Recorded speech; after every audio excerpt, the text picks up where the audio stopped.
Okay hello students. तो हम ये साइंस का एक चैप्टर केमिस्ट्री में से है जो हम स्टार्ट करने वाले हैं और चैप्टर का नाम है chemical reactions and equations. Alright, तो ये इस चैप्टर में हम दो पार्ट कर रहे हैं। तो ये फर्स्ट पार्ट में हम रिएक्शन का बेसिक देखने वाले हैं और जो सेकेंड पार्ट होगा उसमें हम टाइप ऑफ रिएक्शन देखेंगे, जैसे कि कॉम्बिनेशन रिएक्शन, राइट, फिर डिस्प्लेसमेंट, डबल डिस्प्लेसमेंट, डीकम्पोजिशन। तो ये टाइप जो है oxidation reaction, reduction reaction, exothermic reaction, endothermic reaction, photochemical reaction. तो रिएक्शन के बहुत सारे टाइप्स है, उसको हम सेकेंड पार्ट में देखेंगे। फर्स्ट पार्ट में हम सिर्फ बेसिक देखने वाले हैं, जो छोटा वीडियो है।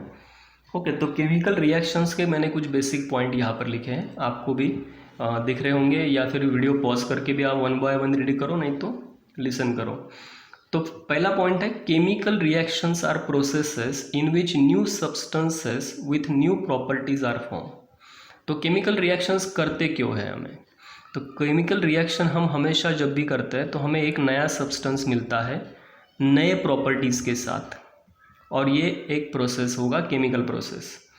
Chemical reaction involve chemical change, right. तो ये फिजिकल चेंज नहीं होगा, वो केमिकल चेंज होगा, यानी कि उस प्रोसेस में क्या होने वाला है, तो उस प्रोसेस में केमिकल चेंज होगा। फिर नेक्स्ट है chemical reaction involve breaking of old chemical bond which exist between atom of reacting substance. तो देखो, हर रिएक्शन में क्या होता है, हर एक रिएक्शन में होते हैं रिएक्टेंट्स, और रिएक्टेंट्स रिएक्ट होके हमें प्रोड्यूस करके मिलते हैं प्रोडक्ट्स। तो फिर इन रिएक्टेंट्स में जो बॉन्ड्स होते हैं वो केमिकल रिएक्शन में ब्रेक होते हैं और वो नए बॉन्ड बनाते हैं आपस में, और फिर हमें प्रोडक्ट्स मिलते हैं। तो केमिकल बॉन्ड्स हम लास्ट ईयर में स्टडी कर चुके हैं। There are two types of chemical bonds, right, जैसे कि हम बोलते हैं molecular bond, right, molecular bond, otherwise मैं कहूँगा आयोनिक बॉन्ड और कोवैलेंट बॉन्ड। आयोनिक बॉन्ड का मतलब है जहाँ पे आयंस फॉर्म होते हैं, और कोवैलेंट बॉन्ड का मतलब है जहाँ पे इलेक्ट्रॉन शेयर होते हैं। तो फिर ये रिएक्टेंट्स में जो केमिकल बॉन्ड्स हैं वो केमिकल बॉन्ड्स ब्रेक होंगे और नए बॉन्ड तैयार होके फिर हमें नए प्रोडक्ट मिलेंगे। यही रिएक्शन का बेसिक होता है।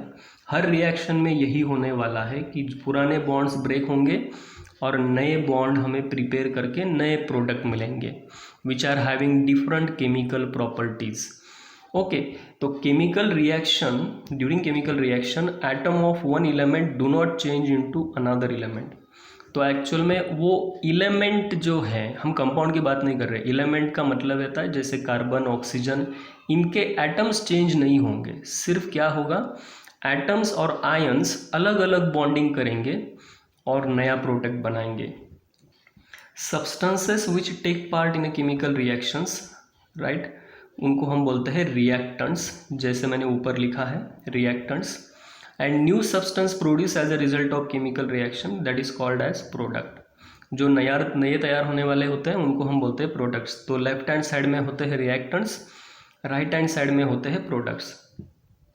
इन chemical reaction reactants are transform into products. Okay, products form have a properties which are entirely different from the reactant. तो जो प्रोडक्ट मिलेंगे उनके प्रॉपर्टीज एग्जैक्टली रिएक्टेंट से बहुत अलग होंगे, ठीक है। तो एक एग्जांपल है burning of magnesium in air to form magnesium oxide is a chemical reaction. तो देखो, मैंने एक्चुअल में वर्ड रिएक्शन लिखा है क्योंकि अभी तक हम रिएक्शन नहीं देख रहे इसलिए। तो मैग्नीशियम का सिंबल होता है Mg, प्लस ऑक्सीजन, ऑक्सीजन का मॉलिक्यूल M2, और फिर हमें मिलेगा मैग्नीशियम ऑक्साइड। ओके, तो मैग्नीशियम ऑक्साइड में आयोनिक बॉन्ड होगा, और इसको अगर हम बैलेंस करना चाहें तो ये बैलेंस रिएक्शन भी होगा। Okay, twice Mg plus O2 which is twice MgO। तो ये आपका केमिकल इक्वेशन है और ये वर्ड रिएक्शन है, magnesium plus oxygen, magnesium oxide. Alright, कि लास्ट पॉइंट है कि large number of chemical reaction occurring our daily life. तो डेली लाइफ यानी कि घर में हम देख रहे हैं souring of milk, right, formation of curd from milk, right. मतलब हम मिल्क से कर्ड यानी कि दही बनाते हैं। कुकिंग ऑफ फूड, फूड का कुकिंग होता है, वो भी रिएक्शन है। Digestion of food in our body, वो भी केमिकल रिएक्शन होता है। वो हम बायोलॉजी में भी देखने वाले हैं कि बहुत सारे एंजाइम्स होते हैं वो जो हमारे बॉडी के अंदर जो फैट्स, फूड के अंदर जो फैट्स, कार्बोहाइड्रेट्स और प्रोटीन्स होते हैं उनको ब्रेक करने का काम करते हैं। तो ये डाइजेशन में है, लाइफ प्रोसेस में हमें पता चलेगा। प्रोसेस ऑफ रेस्पिरेशन, वो भी केमिकल रिएक्शन है। फर्मेंटेशन ऑफ ग्रेप्स, ये भी केमिकल रिएक्शन है। रस्टिंग ऑफ आयरन, ये इस चैप्टर के एंड में हम देखने वाले हैं, रस्टिंग का प्रोसेस। तो ये भी केमिकल रिएक्शन है, यानी कि बर्निंग ऑफ फ्यूल, अगर कोई फ्यूल हम बर्न करने हैं यानी कि कोयला जला रहे हैं तो भी केमिकल रिएक्शन होगा। अगर हम बोलते हैं कि हम गैस जला रहे हैं तो गैस का मतलब है नेचुरल गैस जला रहे हैं यानी कि मीथेन गैस जला रहे हैं। बर्निंग ऑफ कैंडल वैक्स, यानी कि हम कैंडल जला रहे हैं, वो भी रिएक्शन है। राइपनिंग ऑफ फ्रूट्स, ये भी केमिकल रिएक्शन है। तो एक्चुअल में हमारे डेली लाइफ में बहुत सारे केमिकल रिएक्शन हम ऑब्जर्व करते हैं। ऑलराइट। तो फिर केमिकल रिएक्शंस के कैरेक्टरिस्टिक्स कौन से होते हैं? तो टोटल 4 कैरेक्टरिस्टिक्स हैं। हर रिएक्शन, देखो अब हम रिएक्शन कैसे लिखने हैं वो नहीं देख रहे हैं, हम वो अगले वीडियो में देखने वाले हैं।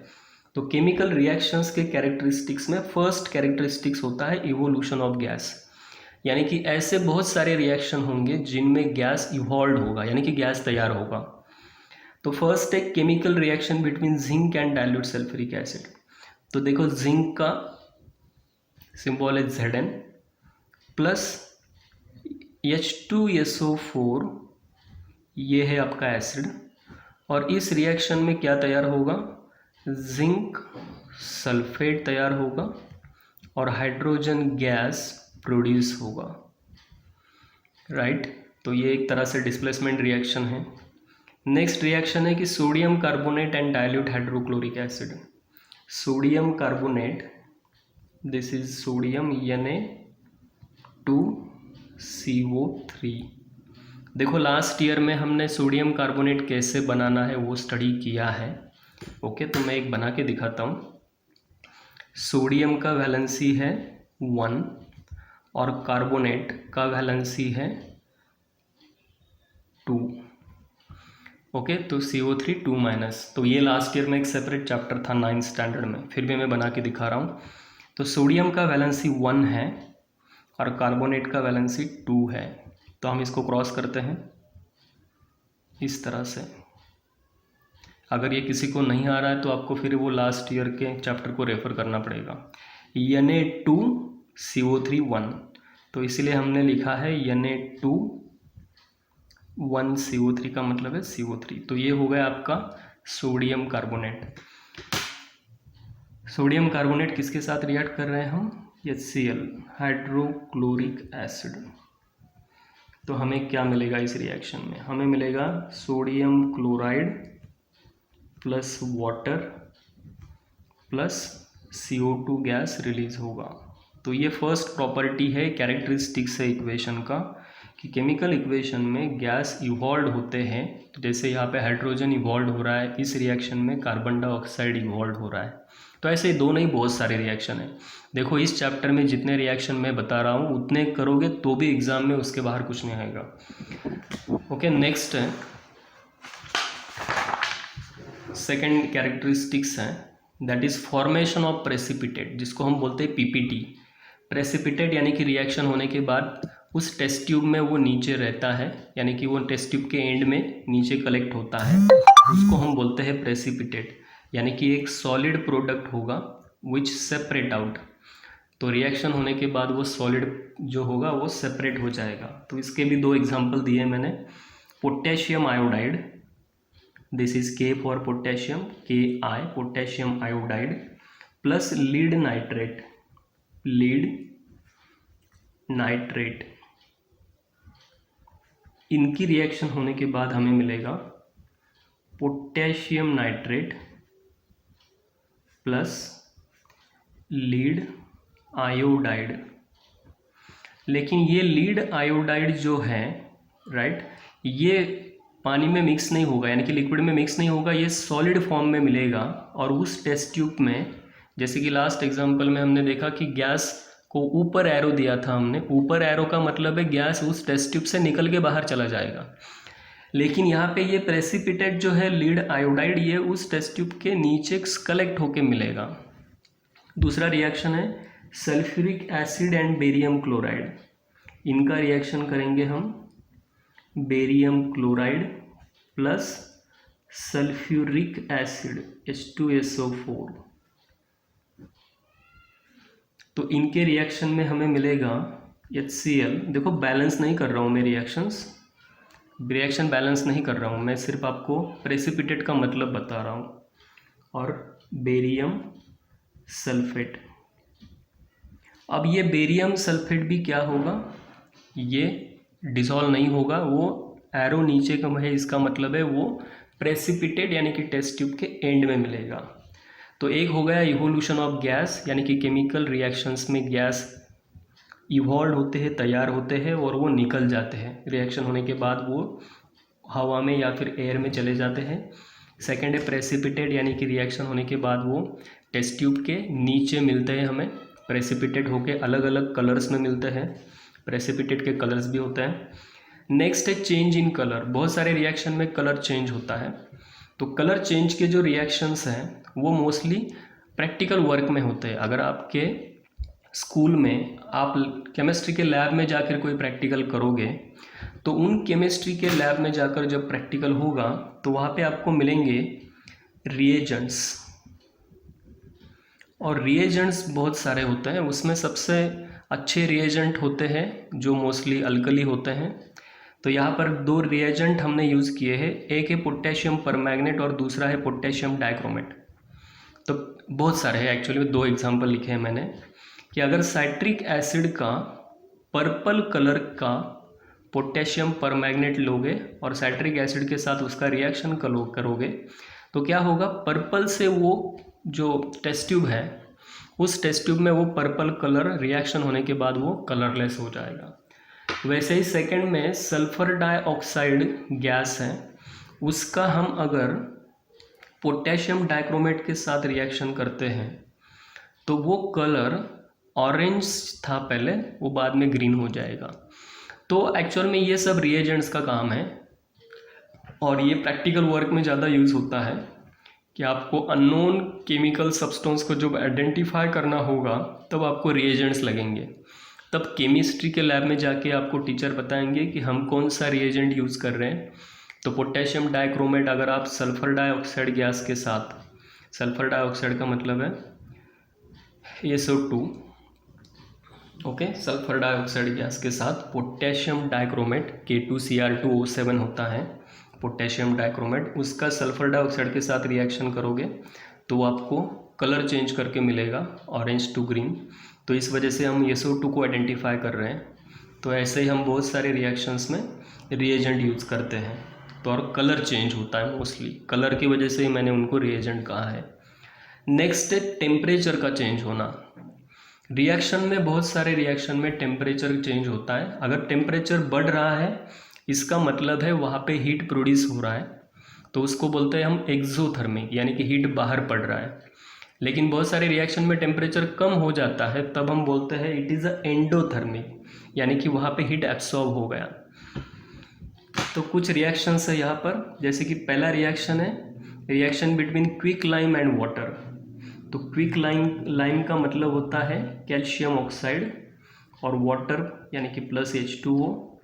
तो अगर आप क्विक लाइम और वाटर का रिएक्शन करोगे तो आपको मिलेगा CaOH2, that is called as calcium oxide, plus उस रिएक्शन के बाद उस टेस्ट ट्यूब का टेम्परेचर बढ़ जाएगा यानी कि प्लस हीट। अगर हीट प्रोड्यूस हो रहा है तो हम उसको यहाँ पे लिखते हैं प्लस हीट, यानी कि एक्सोथर्मिक रिएक्शन, हीट बाहर पड़ रहा है। दूसरा है कि zinc granules and dilute sulphuric acid. Zinc granule का मतलब है जिंक लेना है प्लस सल्फ्यूरिक एसिड। इस रिएक्शन के बाद हमें मिलता है zinc sulphate plus hydrogen plus heat, यानी कि इस रिएक्शन में भी क्या हो रहा है, हीट प्रोड्यूस हो रहा है, यानी कि ये क्या है एक्सो मतलब बाहर डाल रहे हैं हम, एक्सोथर्मिक स्टेट। तीसरे रिएक्शन में हम बोल रहे हैं कि barium hydroxide and ammonium chloride. ठीक है, तो इस रिएक्शन में हम क्या कर रहे हैं कि barium hydroxide plus ammonium chloride, देखो ये सब कंपाउंड्स आपको आने ही चाहिए क्योंकि ये लास्ट ईयर में हो चुका है, इसलिए मैं इसके ऊपर फोकस नहीं कर रहा हूँ। कंपाउंड का नाम लिखते ही आपको क्या होना चाहिए, कंपाउंड का नाम लिखते ही आपको उसके रेडिकल्स पता होने चाहिए। देखो दो टाइप के रेडिकल होते हैं, acid radical and base radical, यानी कि positive and negative radicals, right. तो पॉजिटिव रेडिकल्स जो होते हैं उनको हम बेस रेडिकल बोलते हैं, और निगेटिव जो रेडिकल्स होते हैं, निगेटिव आयंस, उनको हम एसिड रेडिकल बोलते हैं। इन दोनों के कॉम्बिनेशन में ये सब कंपाउंड बनेंगे। ठीक है, नहीं आएंगे तो मैसेज करो, उसके ऊपर भी एक वीडियो बनाऊंगा। तो barium chloride plus ammonia and water, जो यहाँ पे ऊपर लिखा है NH3 प्लस H2O। लेकिन इस रिएक्शन में क्या होने वाला है, टेम्परेचर कम होगा। तो टेम्परेचर अगर कम हो रहा है तो मैंने यहाँ पे लिखा है माइनस हीट, यानी कि हीट कम हो जाएगा, तो इसको हम बोल रहे हैं एंडोथर्मी। एंडो मतलब एब्सॉर्ब होना, तो थर्म का मतलब होता है हीट एनर्जी, तो यहाँ पे हीट एनर्जी एब्सॉर्ब हो जाएगी। तो ये सबसे मेन कैरेक्टरिस्टिक्स थे। पहला कैरेक्टरिस्टिक्स था कि गैस प्रोड्यूस होते हैं रिएक्शंस में, दूसरा कैरेक्टरिस्टिक था कि रिएक्शंस में प्रेसिपिटेट प्रोड्यूस होते हैं, तीसरा कैरेक्टरिस्टिक्स था कि रिएक्शन में कलर चेंज होते हैं, फोर्थ कैरेक्टरिस्टिक्स था कि जिसमें रिएक्शन में टेम्परेचर चेंज होता है, या तो टेम्परेचर बढ़ता है या फिर कम होता है, और लास्ट कैरेक्टरिस्टिक्स है चेंज इन स्टेट, यानी कि फिजिकल स्टेट चेंज होता है। कौन से फिजिकल स्टेट होते हैं, फिजिकल स्टेट होते हैं solid, liquid and gas, right. तो ये सॉलिड, लिक्विड, गैस क्या होते हैं, स्टेट होते हैं, फिजिकल स्टेट, जो हमेशा चेंज होते हैं। तो इन सभी रिएक्शंस में मैंने स्टेट नहीं लिखे हैं, तो मैं एक यहाँ पे रिएक्शन बताता हूँ कि आपके पास अमोनिया है प्लस HCl। देखो अगर मैंने कहा कि अमोनिया है जो गैस के फॉर्म में है, तो उसको लिखा जाता है स्मॉल g, ब्रैकेट में नीचे लिखते हैं। HCl जो है ये अगर मैं कहूँगा कि ये लिक्विड भी होता है, हाइड्रोक्लोरिक एसिड, अदरवाइज गैस भी होता है। अगर मैंने कहा ये लिक्विड है, राइट, या फिर मैं कहूँगा वो गैस है, तो इन दोनों के कॉम्बिनेशन में क्या तैयार होगा, तो इन दोनों के कॉम्बिनेशन में तैयार होगा NH4Cl, अमोनियम क्लोराइड, जो एक्चुअल में क्या होता है, सॉलिड। तो देखो दो गैस रिएक्ट कर रहे हैं और बनने वाला डायरेक्ट क्या है, सॉलिड है। दो गैस रिएक्शन कर रहे हैं और हमें सॉलिड मिल रहा है, यानी कि फिजिकल स्टेट को ऑब्जर्व करो, गैस प्लस गैस रिएक्टेंट, और प्रोडक्ट हमारा सॉलिड मिलेगा। तो ऐसे भी बहुत सारे रिएक्शन है जिसमें फिजिकल स्टेट चेंज हो जाता है, यानी कि हम स्टार्टिंग में लिक्विड लेंगे और एंड में हमें सॉलिड मिलेगा, या फिर सॉलिड लेंगे फिर हमें गैस मिलेगा, समथिंग लाइक दिस। ओके, तो ये हमने रिएक्शन के कैरेक्टरिस्टिक्स देखे। ठीक है, रिएक्शन क्या होता है वो पहले हमने स्टडी किया, फिर रिएक्शन के कैरेक्टरिस्टिक्स देखें। अब हमें केमिकल इक्वेशंस के बारे में देखना है।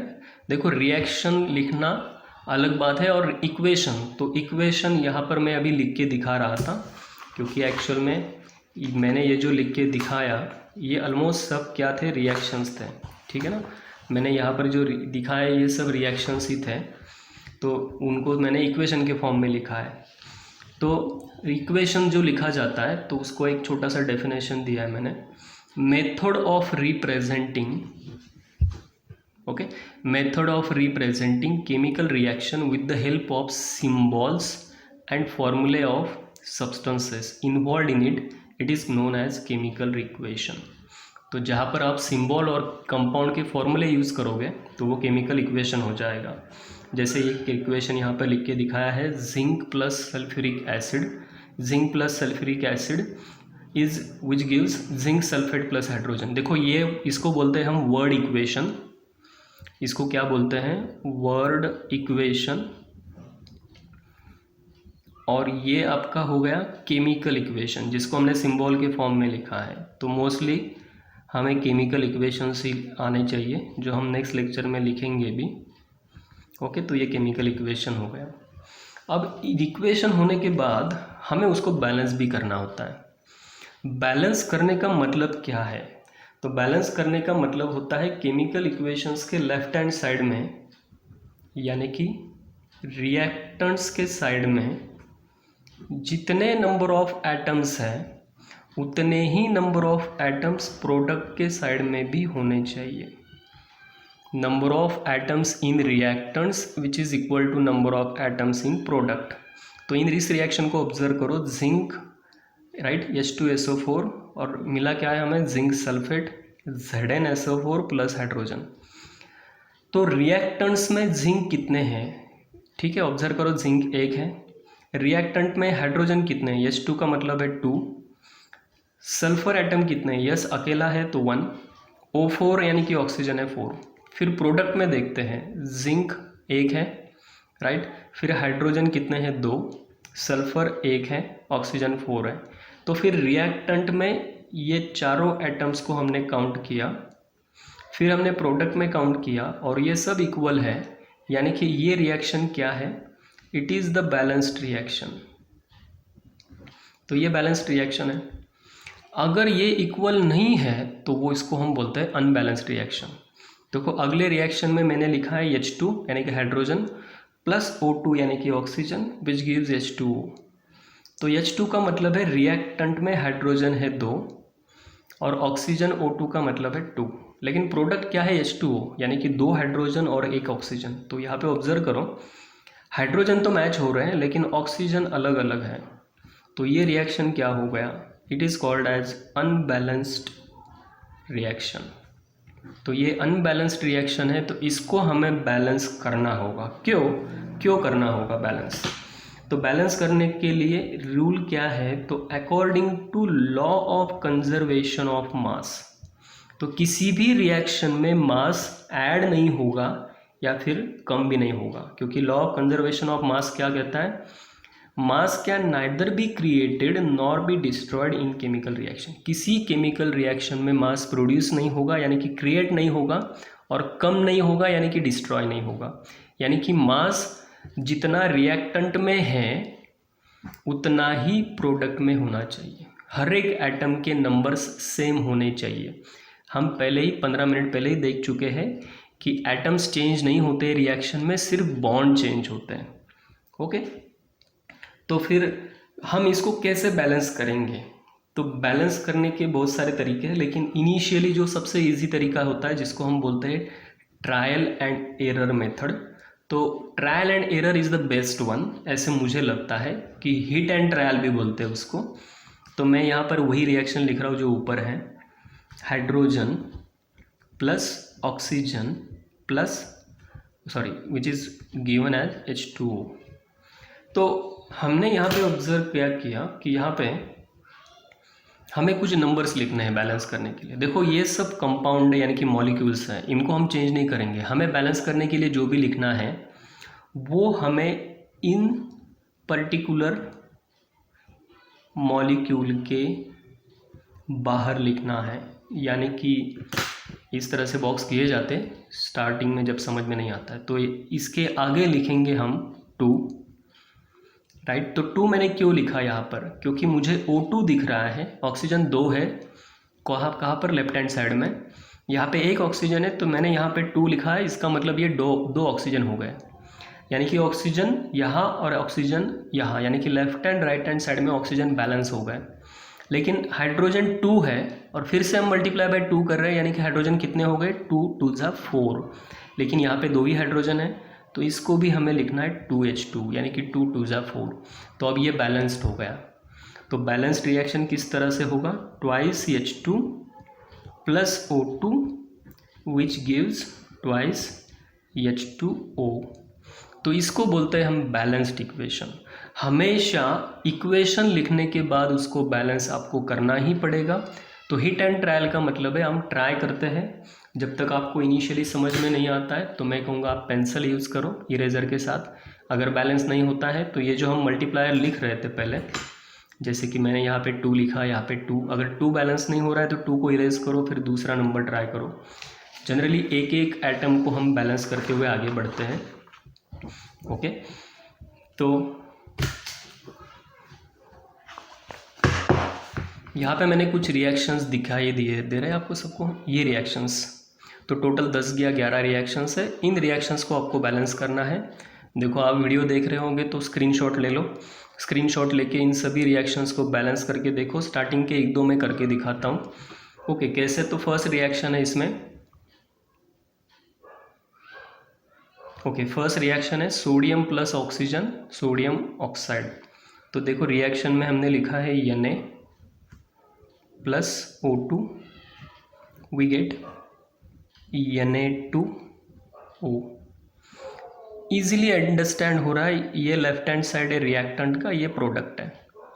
ओके, तो Na2 यानी कि 2 सोडियम है, तो इमीडिएटली हम यहाँ पे लिखेंगे 2 सोडियम।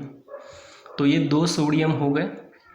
अब यहाँ पे ऑब्जर्व किया हमने कि ये ऑक्सीजन 1 है लेकिन ऑक्सीजन यहाँ पे 2 है, तो फिर ऑक्सीजन को 2 करना पड़ेगा। तो मैंने यहाँ पे ऑक्सीजन को 2 लिखा, तो 2 ऑक्सीजन हो गए, 2 ऑक्सीजन, लेकिन 2 2 जा 4 सोडियम, तो फिर यानी कि ये 2 मैंने जो लिखा है इसको हमें इरेज करना चाहिए, और फिर हम लिखेंगे 4 Na, यानी कि ये रिएक्शन अब हो गया 4 Na, 4 sodium plus oxygen which gives twice Na2O। देखो बैलेंस क्या किया हमने, 2 ऑक्सीजन है, 2 ऑक्सीजन है, 2 2 जा 4 सोडियम है, ये 4 सोडियम है, तो ये बैलेंस्ड हो गया।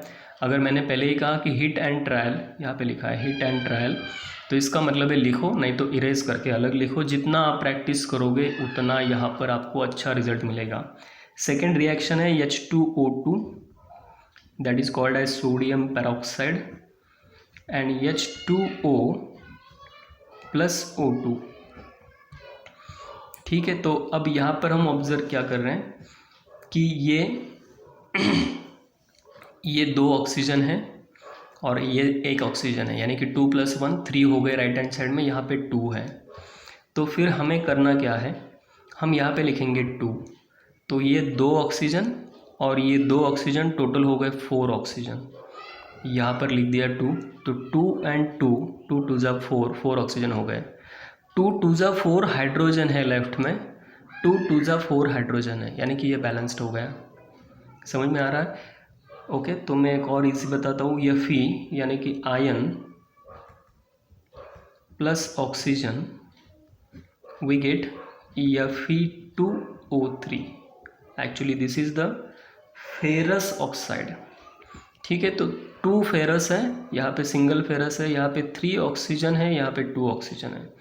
अब हमें यहाँ पे देखना होगा कि हम बैलेंस कैसे कर सकते हैं, तो हम यहाँ पे 2 लिखते हैं, तो 2 3 जा 6 ऑक्सीजन हो गए, ऑक्सीजन O3 है ना, तो उसको मल्टीप्लाई बाय 2 करो, 3 × 2 6 ऑक्सीजन, तो यहाँ पे 3 लिखना होगा, 3 2 जा 6 ऑक्सीजन, 2 2 जा 4 आयन, तो यहाँ पे हम लिखेंगे 4 आयन, तो ये हो गया बैलेंस।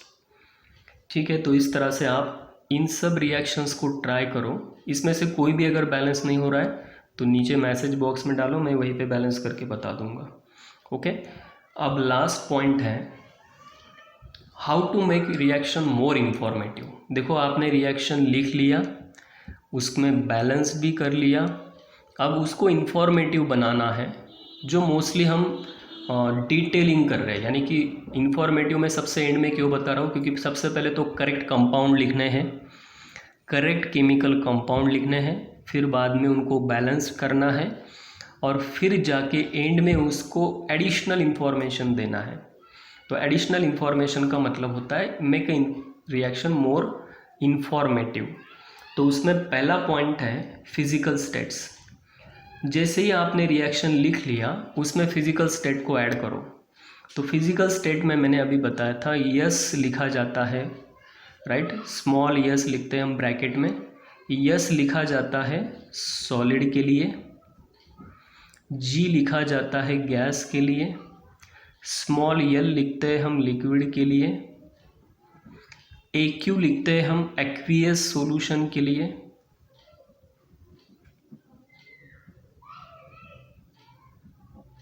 एक्वियस सॉल्यूशन के लिए। तो solid, gas, liquid and aqueous जो फिजिकली दिख रहा है हमें, जैसे कि जिंक सॉलिड है तो हमने यस लिखा है, H2SO4 डाइल्यूट होगा यानी कि वो पानी के साथ है तो हमने लिखा है एक्वियस, तो इस तरह से इक्वेशंस में हम क्या करते हैं, फिजिकली वो कैसे है वो ऐड करते हैं, यानी कि फिजिकल स्टेट ऐड करते हैं। फिर नेक्स्ट पॉइंट आता है हीट चेंजेस, यानी कि अगर वो एक्सोथर्मिक है तो हम एंड में लिखेंगे plus heat energy plus energy. तो एंडोथर्मिक है तो माइनस हीट लिखना है, अभी थोड़े मिनट पहले मैंने बताया। ओके, तो एंडोथर्मिक में माइनस हीट लिखना है, या फिर यहाँ पे दिया क्या है, लेफ्ट हैंड साइड में वो माइनस हीट जो लिखा था ना राइट हैंड में, उसको लेफ्ट हैंड साइड में प्लस हीट भी लिख सकते हो। ओके, देन नेक्स्ट है कंडीशंस लिखने हैं। कंडीशंस का मतलब होता है कैटलिस्ट, प्रमोटर्स। ओके, तो ये हम देखेंगे आगे। एक्चुअली आई थिंक ये पहले हो चुका होगा आपका लास्ट ईयर में। तो कैटलिस्ट होते हैं रिएक्शन में जो रिएक्शन का स्पीड बढ़ा देते हैं, प्रोमोटर्स भी होते हैं जो रिएक्शन का प्रमोट करते हैं, लेकिन ये दोनों रिएक्शन में पार्टिसिपेट नहीं करते। तो फिर इनको कहाँ लिखना चाहिए, तो इनको हम मोस्टली लिखते हैं यहाँ पर। ये जो बीच में एरो है रिएक्शन के लेफ्ट हैंड और राइट हैंड साइड के बीच में, इसके ऊपर मैंने लिखा है MnO2। इसका मतलब है मैग्नीज ऑक्साइड, ये एक्चुअली कैटलिस्ट है। और इस डेल्टा का मतलब होता है, जिसको हम डेल्टा बोलते हैं ट्रायंगल को, तो ये डेल्टा का मतलब होता है हीट एनर्जी। तो अगर हम हीट प्रोवाइड कर रहे हैं तो उसको भी यहाँ पे हीटिंग करना है, यानी कि ये कंपाउंड है आपका पोटेशियम क्लोराइड, इसको आप हीट करोगे तो पोटेशियम क्लोराइड मिलेगा और ऑक्सीजन मिलेगा, यानी कि हम हीट भी कर रहे हैं और कैटलिस्ट भी यूज़ कर रहे हैं। यानी कि कंडीशंस हमें एरो के ऊपर लिखने हैं। सेकेंड रिएक्शन में हमने लिखा है 300 ATM, यानी कि एटमॉस्फेरिक प्रेशर के 300 गुना ज़्यादा प्रेशर यूज़ करना है, 300 एटमॉस्फेयर एंड 300 डिग्री सेल्सियस, इस टेम्परेचर पे हमें हीट करना है। यानी कि ये कंडीशंस हो गए। सनलाइट एंड क्लोरोफिल, तो ये फोटोसिंथेसिस का रिएक्शन है कि सनलाइट प्रेजेंट होना चाहिए तभी ये रिएक्शन होगा, क्लोरोफिल के अंदर होगा। क्लोरोफिल रिएक्शन में पार्टिसिपेट नहीं करेगा, लेकिन विदाउट क्लोरोफिल ये रिएक्शन नहीं हो सकता है। तो फिर एडिशनल इन्फॉर्मेशन क्या है, उनकी फिजिकल स्टेट लिखो, हीट के कौन से चेंज हो रहे हैं वो लिखो, क्योंकि एक तो वो एक्सोथर्मिक होगा, यानी कि हीट प्रोड्यूस हो रहा है तो राइट हैंड साइड में प्लस हीट एनर्जी लिखो। एंडोथर्मिक है यानी कि माइनस हीट एनर्जी लिखो, या फिर लेफ्ट हैंड साइड में प्लस हीट लिखो, क्योंकि हम रिएक्टेंट को हीट प्रोड्यूस करके दे रहे हैं, प्रोवाइड करके दे रहे हैं। एंड द एंड में है कंडीशंस, जिसमें आपको कैटलिस्ट, प्रमोटर्स, या फिर कितना प्रेशर हम यूज़ कर रहे हैं वो प्रेशर लिखना है, कितने डिग्री सेल्सियस टेम्परेचर पे रिएक्शन हो रहा है वो लिख रहे हैं। तो ये अलग अलग कंडीशन उसमें ऐड करने हैं। तो इस पूरे चैप्टर में हमने क्या ऑब्जर्व किया, हमें सबसे पहले क्या आना चाहिए, देखो मैं एक ब्रीफली रिवाइज करता हूँ। आपको पहले सब एलिमेंट्स के सिंबल पता होने चाहिए। उसके बाद में लास्ट ईयर में जो हो चुका है ना कंपाउंड्स, तो आपको हर कंपाउंड को लिखना आना चाहिए, यानी कि आपको पॉजिटिव नेगेटिव रेडिकल्स आने चाहिए। कोई भी कंपाउंड आपको अगर नहीं आ रहा है तो आप लास्ट ईयर की बुक ओपन करो, छुट्टियों में उसकी रिवीजन करो। फिर रिएक्शन का क्या लिखोगे आप, इक्वेशन लिखोगे, यानी कि स्केलेटन इक्वेशन। फिर उसको बैलेंस्ड करोगे, कैसे करना है वो भी बताया मैंने, heat and trial method. Balance करने के बाद एंड में उसमें कुछ मोर इन्फॉर्मेशन देना है, जैसे कि physical state, heat energy and conditions, तब जाके आपका इक्वेशन कंप्लीट होगा। देखो हमने अभी तक एक भी इक्वेशन स्टडी नहीं किया है, हम इक्वेशन की इन्फॉर्मेशन हमने गैदर की है। तो नेक्स्ट वीडियो में हम टाइप ऑफ रिएक्शंस देखेंगे और फिर हमारा चैप्टर एक तरह से कंप्लीट होगा। और मैंने ये जो बताया है इन रिएक्शंस को बैलेंस करके आपको देखना है। वीडियो आपको कैसा लगा वो कमेंट बॉक्स में लिखो, अगर अच्छा लगा तो लाइक करो, चैनल को सब्सक्राइब करो और बेल आइकॉन पे क्लिक करो। Okay, thank you.